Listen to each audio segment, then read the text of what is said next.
UPPCL 2.0 channel में आप सभी का हार्दिक स्वागत है।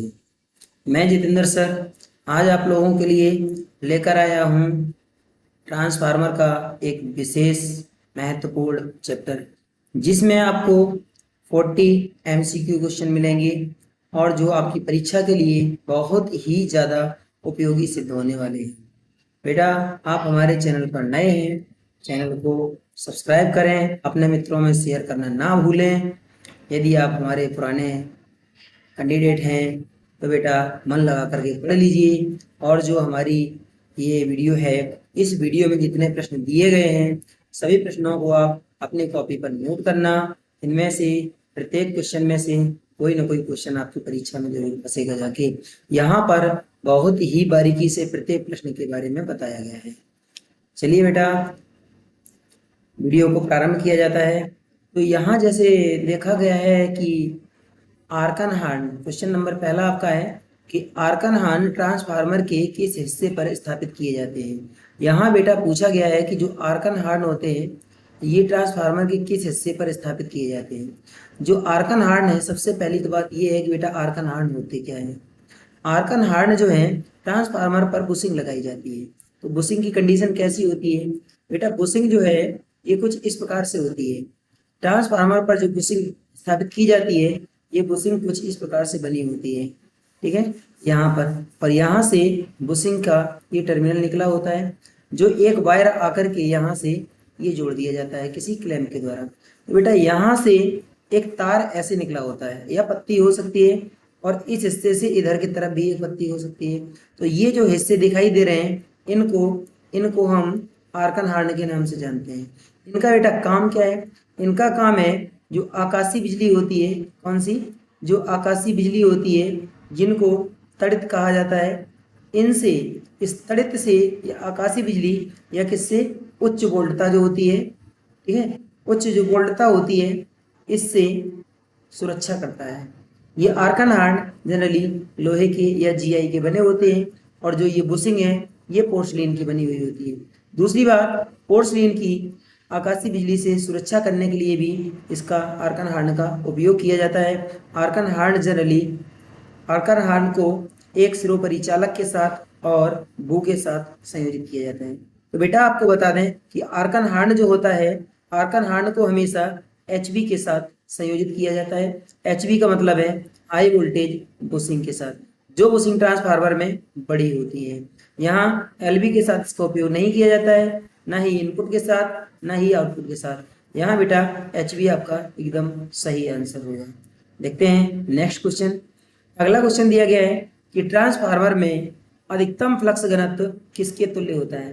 तो बेटा आपको बता दें, इस गुत्थी को सुलझाने के लिए एक फॉर्मूला है छोटा सा। एक लड़का था, ये लड़का बीए में पढ़ता था और इसने नंबर कितने पाए? 0 नंबर पाए। तो उसने गुस्से में इसको काट दिया। अब यहाँ से करते हैं कि जो जो बी होती है, तो बी बराबर इस ए को हम ट्रांसफर कर देंगे तो बी बराबर आपका हो जाएगा 5/a। तो यहाँ 5/a जब ए हो जाएगा तो ट्रांसफार्मर की अगर बात की जाए तो फ्लक्स बेटा मैक्सिमम होता है और फ्लक्स घनत्व भी आपका मैक्सिमम होता है। तो यहाँ फ्लक्स घनत्व मैक्सिमम हो जाएगा और फ्लक्स अधिकतम हो जाएगा। अब क्या करेंगे कि यहाँ संबंध पूछा गया है कि अधिकतम फ्लक्स घनत्व किसके तुल्य होता है। तो ये अधिकतम फ्लक्स घनत्व जो है ये देखते हैं किसके तुल्य हो गया बेटा, यहाँ पर 5/a के बराबर हो गया। तो आपका आंसर हो जाएगा ए। ये दोनों आंसर आपके रॉन्ग हैं, ये आंसर नहीं हो सकते हैं। नेक्स्ट क्वेश्चन देखते हैं। अगला क्वेश्चन दिया गया है अधिकतम फ्लक्स घनत्व की इकाई क्या है। तो बेटा अभी अभी जो आपने लिखा है बी एम बराबर 5m/a। तो जो फाई होता है, फ्लक्स जो होता है, फ्लक्स का मात्रक बेटा होता है वेबर। क्या होता है? फ्लक्स का मात्रक होता है वेबर। इसको हम WB के द्वारा भी प्रदर्शित करते हैं, वेबर। और क्षेत्रफल का मात्रक होता है बेटा एम्पियर। क्षेत्रफल का मात्रक होता है मीटर स्क्वायर। क्षेत्रफल का मात्रक होता है मीटर स्क्वायर। तो यहाँ पर आपका मात्रक बनेगा जाके वेबर प्रति मीटर स्क्वायर। जो आपका वेबर प्रति मीटर स्क्वायर है इसी को बेटा हम क्या कहते हैं? इसी को कहा जाता है टेस्ला। इसी को टेस्ला कहा जाता है। जो फ्लक्स घनत्व है फ्लक्स घनत्व का एसआई इकाई भी टेस्ला ही है। तो यहाँ आपका मात्रक हो जाएगा, जो आंसर है, आंसर हो जाएगा नंबर ए। यहाँ पर ये आंसर आपके गलत हैं। नेक्स्ट क्वेश्चन देखते हैं। अगला क्वेश्चन दिया गया है, एक ट्रांसफार्मर में फ्लक्स का मान सदैव रखा जाता है। तो बेटा जैसे कि अभी अभी आपको बताया गया है कि जो फ्लक्स होता है इसमें ये कैसा होता है, ये मैक्सिमम रखा जाता है। एक बात और, यहाँ आंसर आपका जो है अधिकतम, answer number option number C सही हो जाएगा। ये और ये आपके क्वेश्चन के आंसर गलत हैं। क्वेश्चन नंबर 4 का आंसर आपका सी हो जाएगा। और फ्लक्स अधिकतम लिया जाता है जो ट्रांसफार्मर की प्राथमिक और द्वितीयक कुंडलन होती है, इनमें दोनों कुंडलनों में फ्लक्स के मान को एक समान रखा जाता है और ये फ्लक्स हमेशा चुंबकीय क्रोड में हमेशा दौड़ता रहता है, इस प्रकार से। नेक्स्ट क्वेश्चन देखते हैं। अगला क्वेश्चन दिया गया है, ज्यावक्रीय तरंग के लिए आरएमएस मान, इसी को हम प्रभावी मान के नाम से भी जानते हैं। ये प्रश्न पेपर में भी पूछा गया है, तो अपना याद रखना। आरएमएस मान को हम प्रभावी मान के नाम से भी जानते हैं, ठीक है ना। आरएमएस मान औसत मान का लिखा है कितना गुना होता है। तो बेटा आपको बता दें कि जो ज्यावक्रीय तरंग होती है इसको हम किस नाम से जानते हैं, साइन वेव के नाम से जानते हैं। तो ज्यावक्रीय होती है इसको हम साइन वेव के नाम से जानते हैं। और साइन वेव में आपका, साइन वेव में जो रूप गुणांक होता है जिसको हम के एफ के नाम से जानते हैं, ये आपका होता है आर एम एस मान बटे औसत मान, आर एम एस मान बटे औसत मान, ठीक है। और इसका वैल्यू ज्यावक्रीय तरंग के लिए हमेशा कितना होता है, 1.11 होता है। अब यहाँ से औसत मान को यदि ट्रांसफर कर दिया जाएगा इस साइड में, तो आपका बचेगा R M S equal to 1.11 into हो जाएगा आपका औसत मान। क्या हो जाएगा, औसत मान हो जाएगा। तो यहाँ पर प्रश्न में क्या दिया गया है कि ज्यावक्रीय तरंग के लिए आरएमएस मान, प्रभावी मान, औसत मान का कितना गुना होता है। तो यहाँ बेटा आपका निकला है कितना गुना, यहाँ निकला आपका 1.11 गुना। आंसर आपका सी सही होगा। ये दोनों के दोनों आंसर आपके रॉन्ग हैं। नेक्स्ट क्वेश्चन देखते हैं। अगला दिया गया है कि ट्रांसफार्मर के प्रत्येक वर्तन में औसत प्रेरित ईएमएफ कितना वोल्ट होता है। तो यहाँ पर आपका आंसर हो जाएगा बेटा ऑप्शन नंबर ए। ये आपका बी, सी और डी ऑप्शन आपके रॉन्ग है। नेक्स्ट क्वेश्चन दिया गया है, ट्रांसफार्मर में प्रतिवर्तन, प्रतिवर्तन का मतलब होता है एक फेरे में प्रतिवर्तन प्रभावी विद्युत वाहक बल का मान, प्रभावी मतलब होता है आर एम एस, ठीक है ना। इसका फुल फॉर्म होता है रूट मीन स्क्वायर या वर्ग माध्य मूल मान, ठीक है। इसका विद्युत वाहक बल का मान पूछा गया है। बेटा क्वेश्चन नंबर जो 7 है इसका आंसर आपका बी हो जाएगा। यहाँ आपका पहला, तीसरा और चौथा आंसर रॉन्ग है। नेक्स्ट क्वेश्चन दिया गया है, प्राथमिक कुंडलन में प्रेरित संपूर्ण ईएमएफ का आरएमएस मान क्या होगा। संपूर्ण ईएमएफ का आरएमएस मान पूछा गया है। तो बेटा ये आपका क्वेश्चन नंबर जो 8 है इसका आंसर बी हो जाएगा। संपूर्ण, जो आपका संपूर्ण ईएमएफ का आरएमएस मान जो पूछा गया है, तो हमको जो है प्राथमिक का विद्युत वाहक बल बताना है और इसका आरएमएस मान बताना है। तो ये हो जाएगा आपका E1 equal to 4.44 phi M F N होता है। अगर ये प्राथमिक है तो यहाँ पर हम प्राथमिक रखेंगे, अगर ये द्वितीयक है, अगर ये सेकेंडरी है तो यहाँ पर एन को सेकेंडरी रखा जाएगा।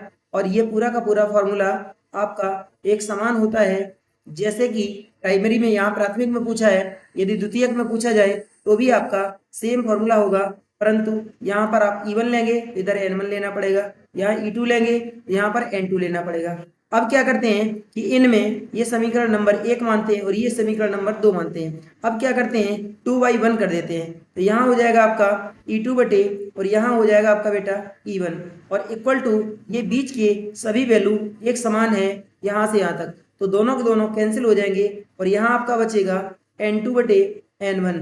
जो ये समीकरण आपका प्राप्त हुआ है इसी को बेटा कहा जाता है ट्रांसफॉर्मेशन रेशियो के। ट्रांसफार्मर का रूपांतरण अनुपात के नाम से इस समीकरण को जाना जाता है। इसमें ट्रांसफॉर्मेशन रेशियो जो के होता है, ये धारा के पक्ष में अगर लिखा जाएगा तो इसमें से करंट को I1 बटे I2 लिखा जाता है, और अगर इसे रेजिस्टेंस के पक्ष में लिखा जाएगा जैसे कि R2 बटे R1, इस प्रकार से अगर लिखा जाएगा तो यहाँ पर रूपांतरण अनुपात का स्क्वायर लिया जाता है। इनको बेटा याद रखना, आपका आंसर जो है ये बनेगा बी। नेक्स्ट क्वेश्चन देखते हैं। अगला क्वेश्चन दिया गया है, किसी आदर्श ट्रांसफार्मर में बिना भार पर प्राथमिक और द्वितीयक कुंडलन में वोल्टापात कितना होता है? तो बेटा यहाँ वोल्टापात होता है नगण्य। आप शून्य नहीं मारेंगे क्योंकि प्राथमिक और द्वितीयक कुंडलन में किसी भी ट्रांसफार्मर में जो वोल्टापात जो वोल्टेज ड्रॉप है शून्य नहीं हो सकता है। नेक्स्ट क्वेश्चन दिया गया है कि ट्रांसफार्मर में प्रतिरोध के संबंध में रूपांतरण अनुपात क्या होगा? तो बेटा मैं आपको बता दूं कि जो आपका n होता है N2/N1, ये हो गए आपके फेरे N2/N1, और इसी को कभी कभी T2 और इसको T1 भी लिख दिया जाता है। इसके इक्वल में होता है आपका V2/V1। इसके इक्वल में आप लिख सकते हैं E2, जो E2 होता है E2/E1। इसी के इक्वल में लिख सकते हैं हम K। तो इनमें सभी में हम क्या लेते हैं? K लेते हैं, जबकि धारा इसका जस्ट विपरीत होता है। I1/I2 बराबर होता है K। ये सभी रूपांतरण अनुपात के तुल्य हैं। जबकि रेजिस्टेंस के लिए बेटा R2/R1 लेते हैं, यहाँ पर प्रतिघात के लिए X2/X1 लेते हैं, जबकि प्रतिबाधा के लिए Z2/Z1 लेते हैं। यहाँ पर रूपांतरण अनुपात जो K होगा बेटा, ये K का मान क्या लेना है हमको? जो K होगा K का यहाँ पर स्क्वायर लिया जाता है। तो याद रखेंगे जब रेजिस्टेंस के पक्ष में इनको सबको पूछा जाएगा तो हम क्या करते हैं, जो आपका रूपांतरण अनुपात जो K होता है इसका स्क्वायर लेते हैं, जबकि धारा या फिर वोल्टेज और फेरों की संख्या को लेते हैं तो यहाँ पर या विद्युत भागफल लेते हैं, यहाँ पर K को सीधे ही लिया जाता है। एक परिवर्तन और है, यहाँ पर फेरों की संख्या, वोल्टेज और विद्युत भागफल को लेते हैं तो आपका सेकेंडरी बटे प्राइमरी होता है, जबकि धारा को लेते हैं तो प्राइमरी बटे सेकेंडरी होता है और ये K का मान प्राप्त होता है। जबकि रेजिस्टेंस, प्रतिरोध, प्रतिघात और प्रतिबाधा को लेते हैं तो सेकेंडरी का रेजिस्टेंस बटे प्राइमरी का रेजिस्टेंस होता है और बेटा ये आपका K के स्क्वायर के तुल्य रखा जाता है। याद रखना यहाँ पर आपका आंसर जो है सी ऑप्शन बनेगा जाके, और पहला, दूसरा और चौथा ये रॉन्ग होंगे। नेक्स्ट क्वेश्चन है आपका क्वेश्चन नंबर 11। यहाँ दे रहा है कि निम्न में से कौन ट्रांसफार्मर की रेटिंग के लिए सत्य नहीं है? इन शब्दों पर विशेष ध्यान देंगे। यहाँ पर क्वेश्चन बहुत जल्दी गलत होते हैं। अगर आपने पढ़ा क्वेश्चन निम्न में से ट्रांसफार्मर की रेटिंग के लिए सत्य नहीं अगर छोड़ दिया तो आपका रॉन्ग हो जाएगा। बेटा इन शब्दों पर बहुत ध्यान देंगे। यहाँ पर आपका आंसर बनेगा, क्या कह रहा है कि ट्रांसफार्मर की रेटिंग के लिए सत्य नहीं है। तो बेटा ट्रांसफार्मर की जो रेटिंग है KVA, MVA और VA ये तीनों होती हैं, जबकि ट्रांसफार्मर की रेटिंग किलोवाट में नहीं होती है, क्योंकि बेटा KW इक्वल टू होता है KVA cos phi। ध्यान देना हमारी बात पर। तो जो किलोवाट होता है, किलोवाट के साथ में शक्ति गुणक मल्टीप्लाई होता है, जबकि जो ट्रांसफार्मर होता है और प्रत्यावर्तक होते हैं, ट्रांसफार्मर और अल्टरनेटर होते हैं, ठीक है। अल्टरनेटर और जो ट्रांसफार्मर होते हैं, इनमें अल्टरनेटर और ट्रांसफार्मर में जो शक्ति गुणक होता है cos phi, इनका कैलकुलेशन नहीं किया जाता है। इसी नाते इनकी दोनों की रेटिंग KVA या फिर MVA में दी जाती है। तो बेटा यहाँ पर आपका आंसर हो जाएगा किलोवाट। जबकि जो मोटरें होती हैं, तो बेटा जो मोटरें होती हैं तो मोटरों का जो रेटिंग होता है ये किलोवाट या HP में प्रदान किया जाता है। याद रखेंगे किलोवाट या HP में प्रदान किया जाता है। जो DC जनित्र होता है, DC जनित्र की रेटिंग जो है बेटा ये आपकी KW में होती है।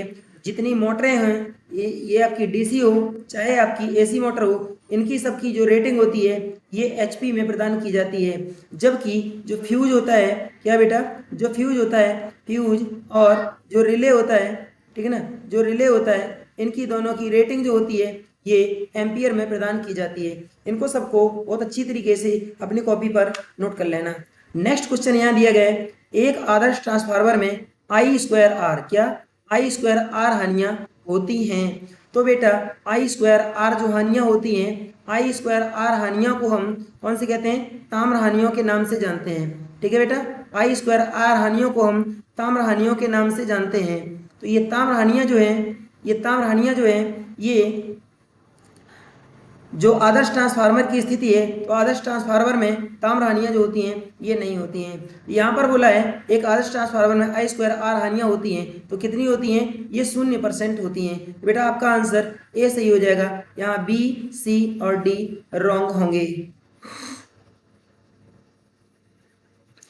नेक्स्ट क्वेश्चन देखते हैं। अगला क्वेश्चन दिया गया है, एक आदर्श ट्रांसफार्मर में दो खालिस्तान कुंडलियां हानि से मुक्त, यहां पर बेटा क्रोड होगा, हानि से मुक्त क्रोड पर लपटी होती हैं, तो यहां पर हो जाएगा, जब ट्रांसफार्मर की बात करेगा तो यहां होगा शुद्ध प्रेरिडिक।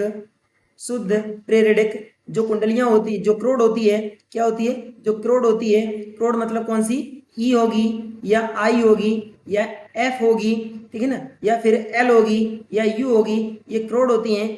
ये किससे? शुद्ध प्रेरिडिक होंगी और इसके ऊपर ये कुंडलियां लपेटी जाती हैं। आपका आंसर सी सही होगा। नेक्स्ट क्वेश्चन दिया गया है, भारहीन अवस्था में ट्रांसफार्मर की द्वितीयक की ओर कौन सी हानियां नहीं होती हैं?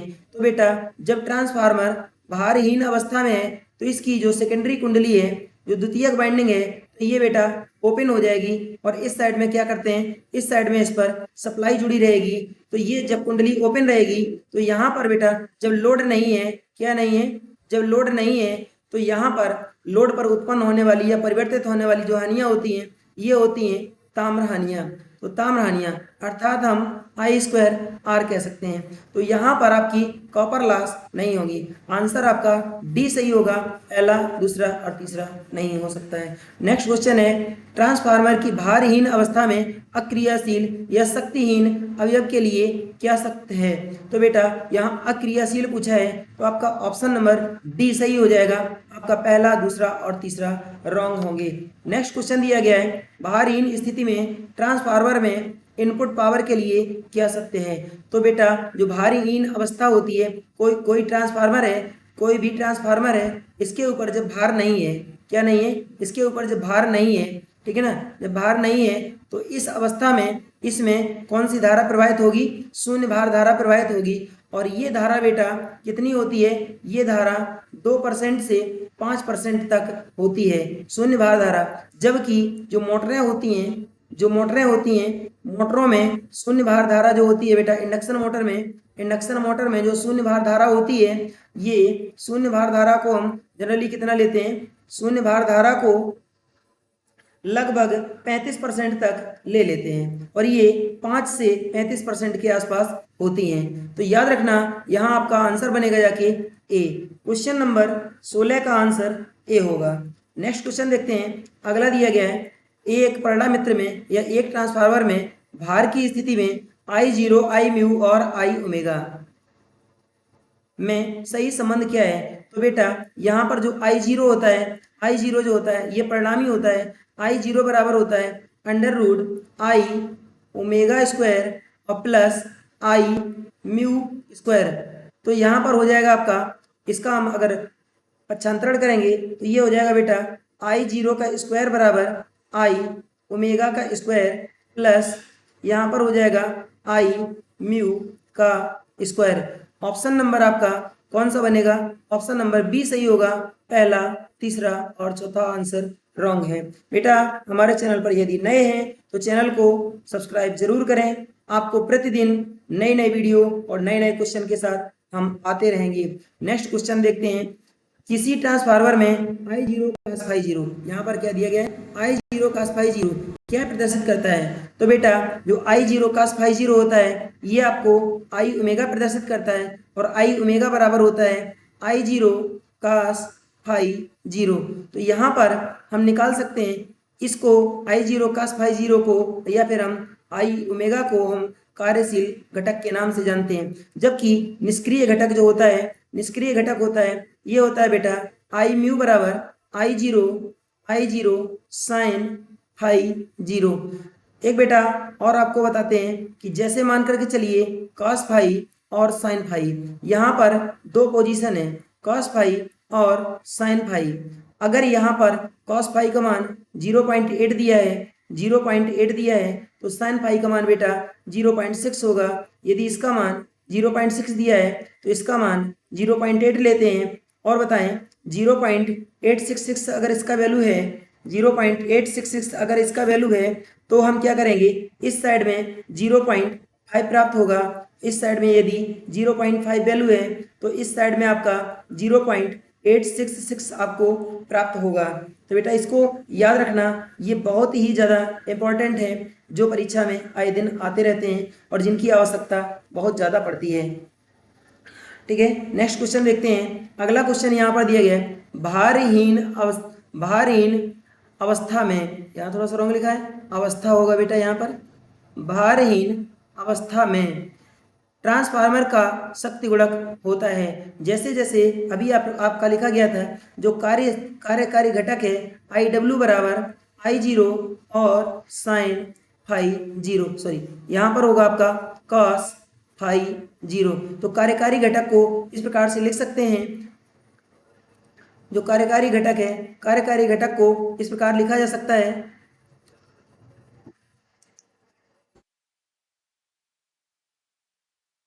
Cos phi zero. यहां से हम शक्ति गुणक निकाल सकते हैं, कॉस फाई जीरो बराबर आई ओमेगा बटे आई जीरो। आपका आंसर जो है कौन सा बनेगा बेटा, आंसर ऑप्शन नंबर सी बनेगा, पहला, दूसरा और चौथा यहाँ पर रॉन्ग हो जाएंगे। नेक्स्ट क्वेश्चन है, अर्ध धातुओं की अंतिम क्लास में या अंतिम कक्षा में कितने इलेक्ट्रॉन होते हैं। तो बेटा मैंने एक दिन इसका वीडियो दिया था, हमारे पिछले वीडियो में आप जा करके देख लेंगे। तो यहाँ पर मैंने कुछ धातुएं बताई थी, जैसे 1 2 3, इनको गुड कंडक्टर कहा जाता है, इनको अच्छे चालक कहा जाता है, याद रखना इनको अच्छे चालक कहा जाता है। जिन चालकों की अंतिम कक्षा में, जैसे यहाँ पर इलेक्ट्रॉन की ये क्लास है, तो ये अंतिम कक्षा में यदि एक इलेक्ट्रॉन है, दो इलेक्ट्रॉन है या तीन इलेक्ट्रॉन है, और ये परमाणु का नाभिक है, प्रोटॉन न्यूट्रॉन यहाँ रहते हैं, यहाँ इलेक्ट्रॉन रहते हैं, इसकी अंतिम कक्षा में एक, दो या तीन इलेक्ट्रॉन है, तो इनको हम अच्छे चालक के नाम से जानते हैं बेटा। और यहाँ पर यदि चार इलेक्ट्रॉन अंतिम कक्षा में है तो इनको क्या कहते हैं, इनको अर्धचालक के नाम से जानते हैं। ठीक है ना, क्या कहते हैं, अर्धचालक के नाम से जानते हैं। यदि यहाँ पर 5, 6 और 7 हैं, तो यदि अंतिम कक्षा में 5 इलेक्ट्रॉन, 6 इलेक्ट्रॉन या 7 इलेक्ट्रॉन है तो इनको खराब चालक के नाम से जानते हैं। ठीक है, खराब चालक के नाम से। यदि अंतिम कक्षा में 8 इलेक्ट्रॉन है तो यहाँ कुचालक हो जाता है बेटा, कुचालक हो जाता है। अब एक बात याद रखना, जो आपका ये 3 है और ये 5 है, जो अर्धचालक होते हैं, अर्धचालकों में अशुद्धि के रूप में त्रिसंयोजी और पंच संयोजी धातुओं का उपयोग किया जाता है। तो बेटा यहाँ पर जो आपके त्रिसंयोजी और पंच संयोजी जो धातुएं हैं, इन्हीं धातुओं को किस नाम से जाना जाता है, इन्हीं धातुओं को अर्ध धातुओं के नाम से, अर्ध धातुओं के नाम से जाना जाता है। अर्ध धातुएं ये कौन कौन सी होती हैं, तो बेटा एंटीमनी होती है, एंटीमनी होती है, एंटीमनी का सिंबल Sb होगा, एंटीमनी होती है, एल्युमिनियम होती है, और एंटीमनी एल्युमिनियम, बिस्मिथ होती है, फास्फोरस होती है, आर्सेनिक होती है, ये और इसके अतिरिक्त और बहुत सारी धातुएं हैं जो आपकी अर्ध धातुओं के नाम से जानी जाती हैं। बोरान भी होती है यहाँ पर, ठीक है ना, बोरान भी होती हैं। ये धातुएं जो है ये अर्ध धातुओं के नाम से जानी जाती हैं, जिनकी अंतिम कक्षा में 3 या 5 इलेक्ट्रॉन होते हैं। तो ऑप्शन नंबर सी आपका राइट होगा। जबकि जिनकी अंतिम कक्षा में 4 इलेक्ट्रॉन होते हैं, 4 इलेक्ट्रॉन होते हैं, वो होते हैं अर्धचालक। जिनकी अंतिम कक्षा में 5 इलेक्ट्रॉन होते हैं, वो होते हैं तुम्हारे कौन से, अर्धधातु। और जिनकी अंतिम कक्षा में 8 इलेक्ट्रॉन होते हैं, ये होते हैं आपके कुचालक। जिनकी अंतिम कक्षा में 2 इलेक्ट्रॉन होते हैं, ये बेटा होते हैं अच्छे चालक। ठीक है, नेक्स्ट क्वेश्चन देखते हैं। अगला क्वेश्चन यहाँ पर दिया गया है, अगला क्वेश्चन दिया गया है कि वितरण ट्रांसफार्मर की पूर्ण भार की स्थिति में अधिकतम दक्षता कितनी होगी। तो याद रखना, जो डिस्ट्रीब्यूशन ट्रांसफार्मर होता है, वितरण ट्रांसफार्मर होता है, इसकी अधिकतम दक्षता 1/2 पूर्ण भार पर होती है, पूर्ण भार पर होती है। और इसी को हम कितना, इसी को हम 50% कह सकते हैं। जबकि कौन सी, जबकि जो पावर ट्रांसफार्मर है बेटा, जो पावर ट्रांसफार्मर है, पावर ट्रांसफार्मर की अधिकतम दक्षता जो होती है ये आपकी 95 से 98% होती है, या यहाँ कह सकते हैं कि ये पूर्ण भार पर होती है। किस पर होती है, पूर्ण भार पर होती है। आपका ऑप्शन नंबर डी सही होगा। नेक्स्ट क्वेश्चन यहाँ दिया गया है, शक्ति ट्रांसफार्मर की अधिकतम दक्षता कितनी होती है। तो यहाँ अभी अभी मैंने बताया है इसकी पूर्ण भार पर अधिकतम दक्षता होती है, हाफ लोड नहीं हो सकता है, दोगुना और चारगुना तो कभी नहीं हो सकता है। नेक्स्ट क्वेश्चन है, यदि N2 बड़ा है N1 से या K बड़ा है 1 से तो ट्रांसफार्मर कहलाएगा। एक बात याद रखना बेटा, जब N2 का वैल्यू और N1 के वैल्यू से क्या है, बड़ा है, तो यहाँ ट्रांसफार्मर जो होता है बेटा ये होता है स्टेप अप ट्रांसफार्मर। इसकी स्थिति में जो रूपांतरण अनुपात होता है एक से ज्यादा होता है। जब आपका रूपांतरण अनुपात K का मान एक से कम होगा तो यहाँ पर ट्रांसफार्मर जो होगा, ये ट्रांसफार्मर होगा, ये कौन सा होगा, स्टेप डाउन ट्रांसफार्मर होगा। तो इस बात को याद रखना, जब के का मान एक से कम होगा तो ट्रांसफार्मर स्टेप डाउन होगा। जब रूपांतरण अनुपात के का मान एक से अधिक होगा और N2 N1 या हम कह सकते हैं कि जो E2 है और यहाँ पर आपका E1 है, इसका वैल्यू भी एक से अधिक जब आएगा तो यहाँ पर भी आपका कौन सा, या फिर हम इस कंडीशन को लिख सकते हैं N2 और N1 है, इसका वैल्यू एक से ज्यादा आएगा तो यहाँ पर ट्रांसफार्मर कौन सा बनेगा बेटा, स्टेप अप ट्रांसफार्मर बनेगा। तो यहाँ पर हम ऑप्शन दे सकते हैं कौन सा, स्टेप अप ट्रांसफार्मर। ये आपके ऑप्शन गलत होंगे। टीजर ट्रांसफार्मर जो होता है, टीजर ट्रांसफार्मर का उपयोग टीटी संयोजन में किया जाता है। याद रखना, टीटी संयोजन में किया जा सकता है। टीटी संयोजन का मतलब एक ऐसा संयोजन जिसके द्वारा 2 फेज की सप्लाई को 3 फेज की सप्लाई में रूपांतरित किया जा सकता है। नेक्स्ट क्वेश्चन दिया गया है, ट्रांसफार्मर में लौ हानियां ज्ञात करते हैं। एक बात याद रखना, लौ हानियां मतलब कौन सा लॉस, आयरन लॉस। कौन सा लॉस बेटा, आयरन लॉस। तो आयरन लॉस मतलब IOL, इससे याद रखेंगे IOL। आयरन लॉस मतलब I मतलब आयरन लॉस, OL मतलब आयरन लॉस, ये होता है आपका ओपन सर्किट। तो खुला परिपथ में हम क्या आयरन लॉस ज्ञात करते हैं, खुला परिपथ में क्या ज्ञात करते हैं, खुला परिपथ में आयरन लॉस को ज्ञात किया जाता है। तो यहाँ पर इसी से आप याद रख सकते हैं OIL, इससे आप याद रखेंगे। ये बहुत ही अच्छी ट्रिक है, बड़े आराम से याद भी रहेगा। ओपन सर्किट के द्वारा हम क्या ज्ञात करते हैं, आयरन लॉस को ज्ञात कर सकते हैं। ठीक है बेटा, इसको याद रखना, ओपन सर्किट आयरन लॉस। अगर हमको शॉर्ट सर्किट ज्ञात करना है तो SSC याद रखेंगे, short circuit copper loss, short circuit copper loss, open circuit iron loss. बहुत आराम से याद रहेगा। तो यहाँ लौ हानियां पूछी है मतलब आयरन लॉस पूछी है, तो आयरन लॉस को हम किसके द्वारा ज्ञात कर सकते हैं, आयरन लॉस को हम किससे, ओपन सर्किट आयरन लॉस मतलब खुला परिपथ परीक्षण के द्वारा आयरन लॉस को ज्ञात किया जा सकता है। ये आंसर रॉन्ग होंगे, आपका बी आंसर राइट होगा।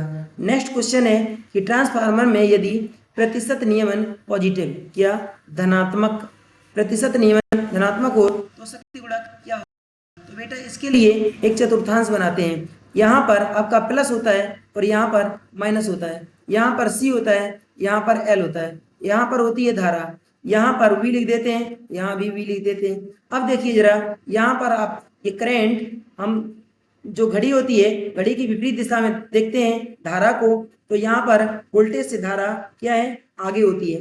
जब वोल्टेज से धारा आगे है तो बेटा इसी को कहते हैं लीड, इसी को कहते हैं लीड। जब वोल्टेज से धारा पीछे होती है तो इसी को कहते हैं हम लैग, इसी को कहते हैं लैग। लैग मतलब होता है पश्चगामी, ठीक है ना, पश्चगामी।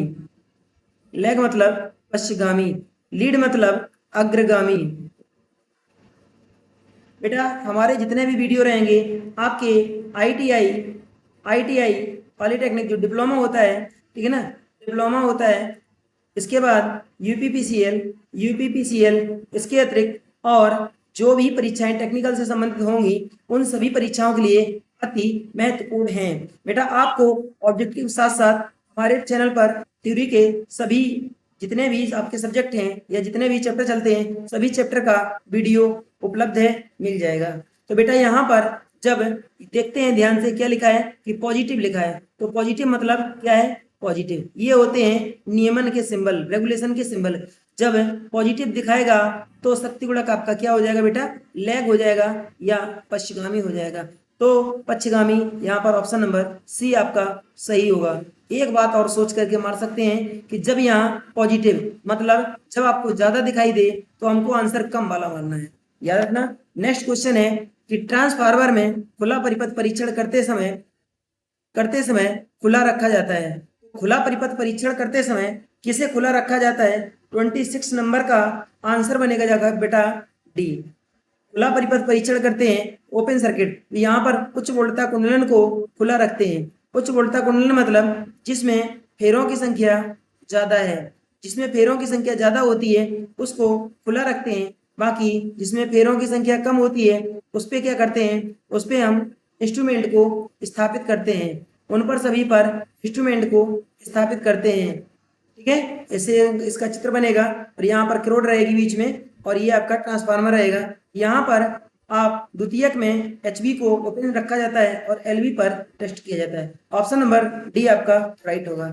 नेक्स्ट क्वेश्चन है, ट्रांसफार्मर में यदि प्रतिशत नियमन कैसा है, नेगेटिव है, अभी पॉजिटिव आया था अब नेगेटिव आया तो शक्ति गुणक होगा। तो बेटा यहाँ देख सकते हैं कि यहाँ अभी अभी मैंने बताया था कि जब रेगुलेशन नेगेटिव होगा तो शक्ति गुणक कैसा हो जाएगा, अग्रगामी हो जाएगा। यहाँ पर आपका क्वेश्चन है नेगेटिव जब होगा तो आपका कैसा हो जाएगा, लीड हो जाएगा। यहाँ जीरो नहीं मारेंगे, नहीं तो आपका आंसर रॉन्ग हो जाएगा। केवल हम लीड या अग्रगामी लिख सकते हैं, अग्रगामी लिख सकते हैं, इसी को हम लीड लिख सकते हैं।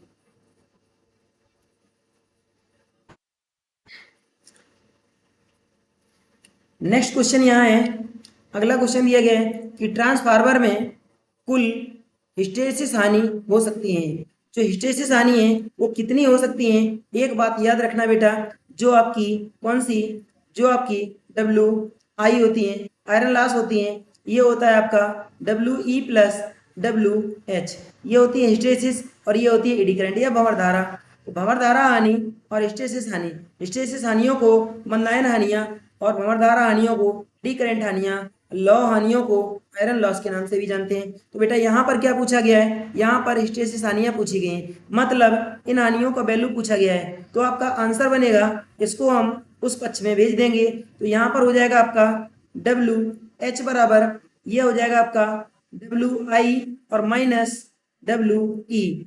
आपका आंसर जो बनेगा iron loss minus D current या भंवर धारा हानियां।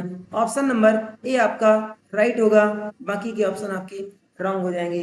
क्वेश्चन नंबर 29 क्या लिखा है कि ट्रांसफार्मर की इकाई शक्ति गुणक पर दक्षता होगी। तो बेटा याद रखना, इकाई शक्ति गुणक पर दक्षता उच्चतम होती है। अगला क्वेश्चन है, थ्री फेज से टू फेज, थ्री फेज से टू फेज और टू फेज से इसमें थ्री फेज में परिवर्तन करने के लिए आवश्यक ट्रांसफार्मर संयोजन है। तो बेटा याद रखना, थ्री फेज से टू फेज और टू फेज से थ्री फेज में परिवर्तित करने के लिए हम स्कॉट संयोजन का उपयोग करते हैं। इसी संयोजन को टी संयोजन के नाम से भी जाना जाता है। इसमें ही किसका, टीजर ट्रांसफार्मर का उपयोग किया जाता है, इसी में टीजर ट्रांसफार्मर का भी उपयोग किया जाता है। नेक्स्ट क्वेश्चन देखते हैं, अगला है विभव परिणामित्र पीटी या धारा परिणामित्र सीटी की रेटिंग है। तो जो पीटी और सीटी है इसकी रेटिंग बेटा ध्यान से देखते हैं, केवीए नहीं हो सकती है, एमबीए नहीं हो सकती है, मिली एमबीए भी नहीं हो सकती है, क्योंकि जो पीटी होता है इसकी जो आउटपुट या सेकेंडरी जो होती है, इसकी सेकेंडरी जो होती है, इसकी जो सेकेंडरी होती है बेटा 110 वोल्ट होती है, जबकि जो सीटी होती है इसकी सेकेंडरी 5 एम्पियर या 1 एम्पियर की होती है। तो यहाँ पर ये वोल्टेज बहुत कम है, ये धारा भी बहुत कम है, तो आपका आंसर बनेगा जाके डी।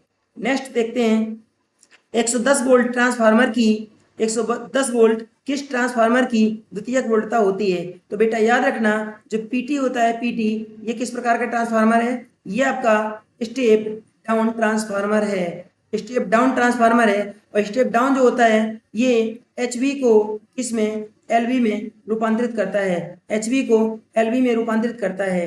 तो इसकी वोल्टेज जो है सेकेंडरी में 110 वोल्ट होगी, प्राइमरी में कुछ भी वोल्टेज हो सकता है, ये उच्च वोल्टताओं का मापन करता है। तो जो विभव ट्रांसफार्मर होता है, विभव ट्रांसफार्मर की द्वितीयक में 110 वोल्ट होती है। नेक्स्ट क्वेश्चन है इंस्ट्रूमेंट ट्रांसफार्मर का वर्णन। तो बेटा याद रखना, इंस्ट्रूमेंट ट्रांसफार्मर का वर्णन, ये प्रश्न 2015 में यूपीपीसीएल जेई में पूछा गया था। तो 10 VA होता है। नेक्स्ट क्वेश्चन है टर्सरी कुंडलन की प्रकृति कैसी होती है। तो याद रखना, टर्सरी कुंडलन को हमेशा किस ट्रांसफार्मर पर स्थापित किया जाता है बेटा, देखिए यहाँ पर जो टर्सरी कुंडलन होती है, टर्सरी कुंडलन को स्टार स्टार ट्रांसफार्मर पर स्थापित किया जाता है। एक इधर से स्टार रहेगा और एक इधर से स्टार रहता है। जो टर्सरी कुंडलन होती है, टर्सरी कुंडलन को स्टार स्टार ट्रांसफार्मर पर स्थापित किया जाता है।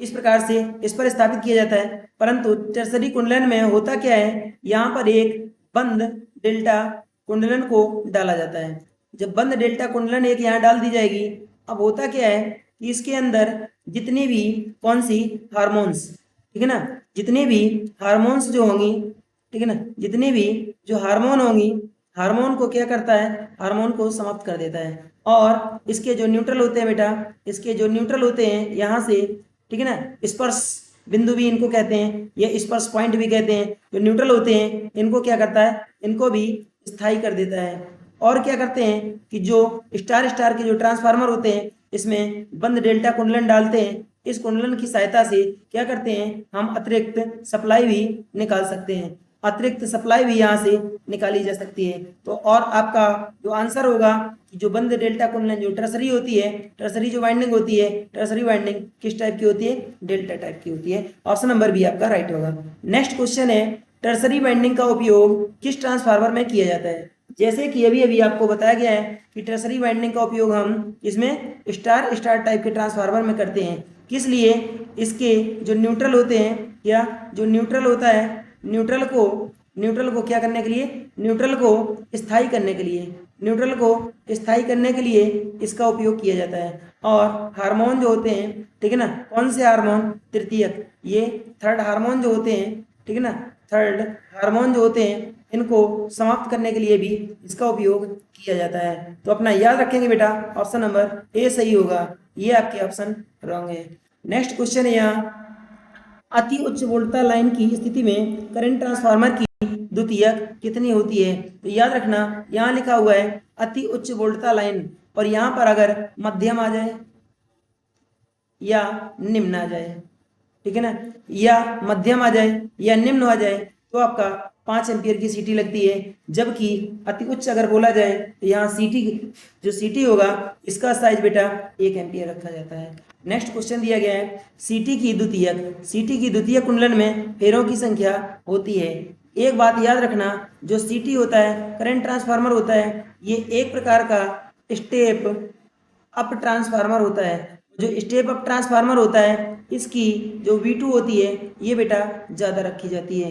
जब V2 ज़्यादा रखी जाएगी, V2 ज़्यादा तभी होती है जब इसके फेरे जो होते हैं, किसके, E2, जो फेरे होते हैं N2, ये फेरों की संख्या क्या होती है, ज़्यादा होती है। तो यहाँ पर फेरों की संख्या बहुत अधिक होती है, तभी बेटा यहाँ पर धारा का मान को घटाया जा सकता है, क्योंकि जो सीटी होती है इसमें धारा का मान 1 एम्पियर या फिर 5 एम्पियर लिया जाता है। जो सीटी होती है बेटा, सीटी को क्या करते हैं, सीटी को सप्लाई लाइन के श्रेणी क्रम में स्थापित किया जाता है। सीटी के सिद्धांत पर कार्य करने वाली जो डिवाइस है ये बेटा टोंग टेस्टर होती है, ठीक है ना, टोंग टेस्टर होती है।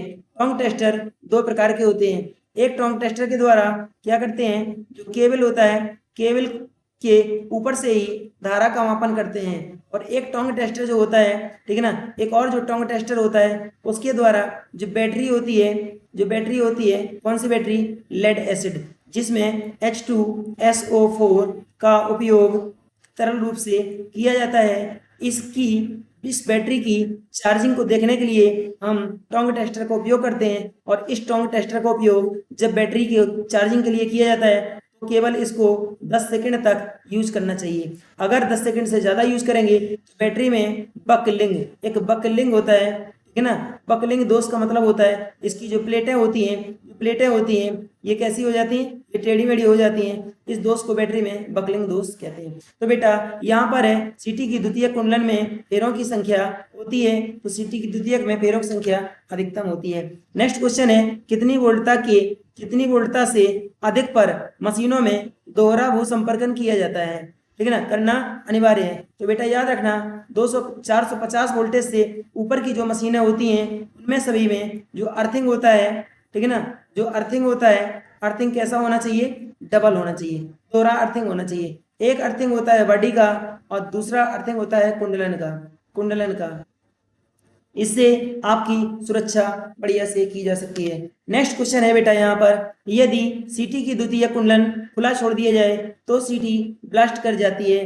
या फिर हम क्या करते हैं, इस अवस्था में जो सीटी होती है आपकी, सीटी को बचाने के लिए यहाँ पर क्या करते हैं, सीटी को बचाने के लिए जब ए मीटर आपका खराब हो जाएगा, जो द्वितीय कुंडल में, जैसे मान करके चलिए ये सीटी है, इसमें बहुत सारे फेरे होते हैं द्वितीयक में, और यहाँ पर जोड़ा गया है क्या, यहाँ पर जोड़ा गया आपका ए मीटर।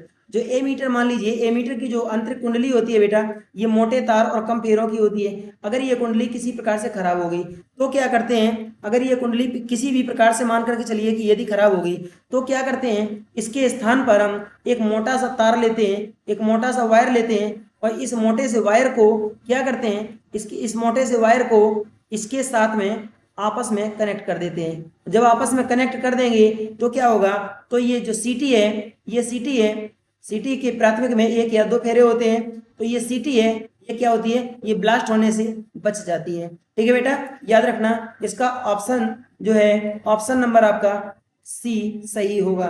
नेक्स्ट क्वेश्चन यहाँ पर दिया गया है, और जो हमारा अंतिम प्रश्न भी है यहाँ पर है, एक स्टार स्टार ट्रांसफार्मर में तृतीयक हार्मोन को रोकने के लिए क्या उपयोग किया जाता है। अभी अभी आपको बताए थे पिछले प्रश्न में, यहाँ पर पिछले प्रश्न में आपको बताया गया है, यहाँ जो स्टार स्टार ट्रांसफार्मर है बेटा, स्टार स्टार ट्रांसफार्मर में जो हार्मोन होती हैं, हार्मोन को और न्यूट्रल को स्थायी करने के लिए, हार्मोन को रोकने के लिए और न्यूट्रल को स्थायी करने के लिए बेटा हम बंद डेल्टा कुंडलन डालते हैं, और इसी को टर्सरी कुंडलन के नाम से जाना जाता है। यहाँ पर आपका जो क्वेश्चन है इसी से संबंधित है बेटा, आपका आंसर हो जाएगा ए। इसके बाकी के ऑप्शन आपके रॉन्ग हैं। हमारा वीडियो कैसा लगा, यदि वीडियो बेटा अच्छा लगा हो तो वीडियो को लाइक शेयर सब्सक्राइब करना ना भूलें। Thank you for my watching. आपका दिन शुभ हो। अपना ख्याल रखें, अपने माता पिता का ख्याल रखें, गुरुओं का ख्याल रखें, और अपनी परीक्षा पर विशेष ध्यान दें। Thank you for my watching. जय हिंद, जय भारत, वंदे मातरम।